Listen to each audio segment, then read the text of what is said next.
اللہ جل شانہ نے اہل بیت اطہار کی شان کو بیان کرتے ہوئے قرآن مجید فرقان حمید میں ارشاد فرمایا قل لا اسألکم علیہ اجرا الا المودۃ فی القربى، کہا کہ محبوب آپ فرما دیجئے کہ میں نے تمہیں جو تبلیغ دین کی، میں نے کفر کے اندھیروں سے نکال کر تمہیں ہدایت کے رستے پر لایا، میں تمہیں معبود جو باطلان معبود تھے ان کے آگے سے اٹھا کر تمہیں معبود برحق کی چوکھٹ پر لایا، اتنا کچھ میں نے کیا کہ انسان کی حیثیت کیا تھی آپ جانتے ہیں، انسان کی حیثیت یہ تھی کہ انسان اتنی اس کی عقل پر پردہ تھا کہ اپنے ہاتھوں سے تراشے ہوئے بتوں کو سجدہ کیا کرتا تھا۔ پھر جب انسان نے صحراؤں کا سفر کیا، اس نے بڑے بڑے پہاڑوں کو دیکھا تو اس نے ان چٹانوں کو سمجھا کہ اتنی مضبوط چٹانیں ہیں، شاید یہ عبادت کے لائق ہیں، تو ان کے سامنے اپنی جبین کو رکھ دیا۔ پھر انسان کی عقل پر پردہ پڑا، انسان نے پانی بہتا دیکھا تو اس نے پانی کو سجدہ کرنا شروع کر دیا۔ پھر اس نے آگ دیکھی، آگ کے آگے اپنی جبین جھکا دی۔ جب اس نے صبح کا سورج طلوع ہوتا دیکھا تو کہا کہ شاید یہی معبود برحق ہے، اس کے آگے اپنی جبین کو جھکا دیا۔ پھر اس کی عقل پر پردہ آیا، جب سورج ڈوبا چاند نکلا تو اس نے کہا کہ شاید چاند رات بھر چمکتا ہے، یہ عبادت کے لائق ہے، اس کے سامنے جبین کو جھکا دیا۔ جب چاند ڈوبا،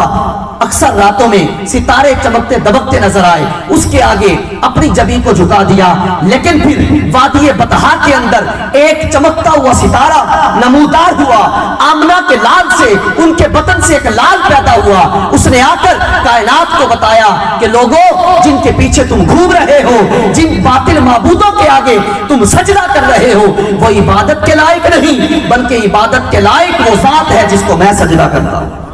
کہا کہ میں نے تم پر اتنے احسانات کیے، کہا محبوب آپ کہہ دیجئے میں نے تم پر اتنے احسانات کیے، تمہیں اتنی تبلیغ دی کی،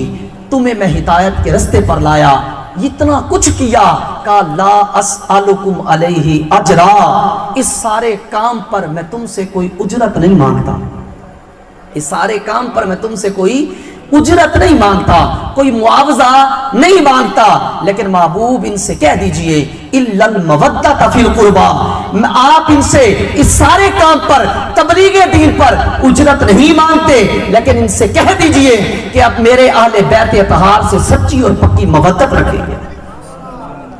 ایک ہوتی ہے محبت اور ایک ہوتی ہے مودت، اب بات کو سمجھیے گا، ایک محبت ہوتی ہے اور ایک مودت ہوتی ہے۔ محبت یہ ہوتی ہے بندہ کسی سے کر لیتا ہے، اگر اس کے خلاف ورزی بھی کوئی ہو جائے تو بندہ برداشت کر جاتا ہے،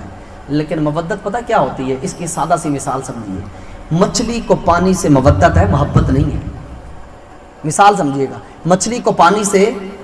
مودت ہے، محبت نہیں ہے۔ مچھلی کو اگر پانی سے نکال دیا جائے تو مچھلی مر جاتی ہے۔ تو اللہ نے فرمایا کہ میرے محبوب کی آل سے محبت نہیں کرنی، مودت کرنی ہے، کہ جس طرح